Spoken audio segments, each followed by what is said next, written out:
ये कहानी है एक वीर पिता की और उसके दो बेटों की, जिसने कड़ी मेहनत से अपने डॉक्टर बनने के सपने को साकार किया। वो दोनों जुड़वा थे और वो बचपन से पढ़ने में तेज थे, लेकिन पिता की गरीबी के कारण वो अच्छे स्कूल में पढ़ नहीं पाए। उसके पिता की चप्पल की दुकान थी जो कभी कभी ही चलती थी। वो दोनों सरकारी स्कूल में पढ़कर किसी तरह 12वीं पास किया। अब उन्हें पढ़ने के लिए शहर जाना था, लेकिन पैसे थे नहीं, तो पिता ने अपनी ज़मीन थोड़ी सी बेच दी और दोनों को पढ़ने के लिए बाहर भेज दिया।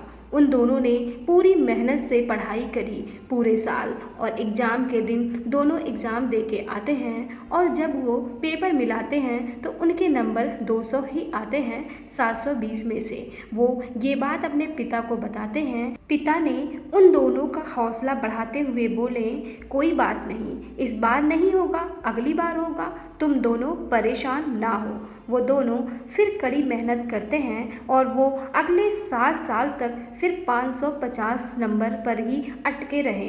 फिर भी उसके पिता हार नहीं माने। वो दोनों तो बाहर थे, गांव में लोगों के ताने सुनकर वो कभी घबराए नहीं थे। लोग उन्हें उनके घर पर समझाने आते थे कि सारा खेत बेच दिया, क्या घर और ये दुकान भी बेच दोगे? अब उन दोनों को बुला लो, कुछ और कर लेंगे, उनसे नहीं होगा।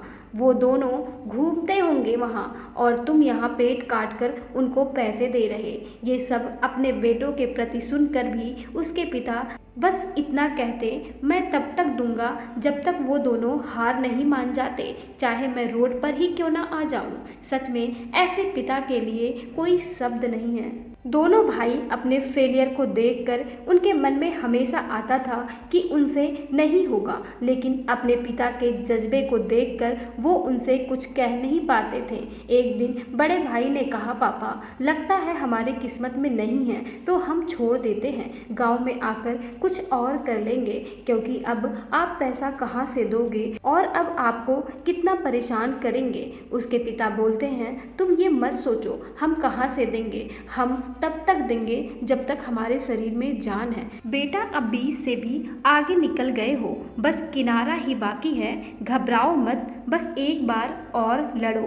पिता की बात मानकर दोनों भाई एक बार और तैयारी करने की सोचते हैं, लेकिन अगले ही दिन इनके पिता का एक्सीडेंट हो जाता है और उनके दोनों पैर और एक हाथ जो पूरी तरह से फ्रैक्चर हो गया था, डॉक्टर ने उसे काट कर निकाल दिया और अब वो कोई भी काम करने में सक्षम नहीं रहे। दोनों भाई अब अपने पापा की देखरेख करने लग गए थे। लगभग 1 महीना बीत चुका था। एक दिन दोनों भाई को उसके पिता बुलाते हैं और कहते हैं, बेटा दुकान बेच दो और उससे जो भी पैसा हो उसे लेकर शहर जाओ और अपनी पढ़ाई शुरू कर दो, मेरा ख्याल तुम्हारी माँ रख लेगी।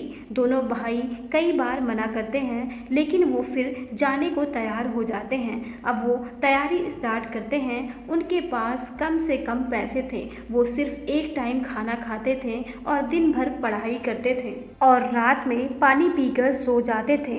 इनके माँ बाप इतने समझदार थे कि कभी भी इन्हें वो कैसे रह रहे हैं, लोग क्या कहते हैं, कभी नहीं बताते थे। फिर वो समय आया जिसका इंतजार था। दोनों ने किसी तरह फॉर्म भरा और एग्ज़ाम दिया। उसके बाद वो घर आ गए और माता पिता को बताए कि पेपर ठीक हुआ है। धीरे धीरे 1 महीना बीत गए और रिजल्ट आया, जिसमें दोनों भाई की ऑल इंडिया रैंक 4 और 5 थी।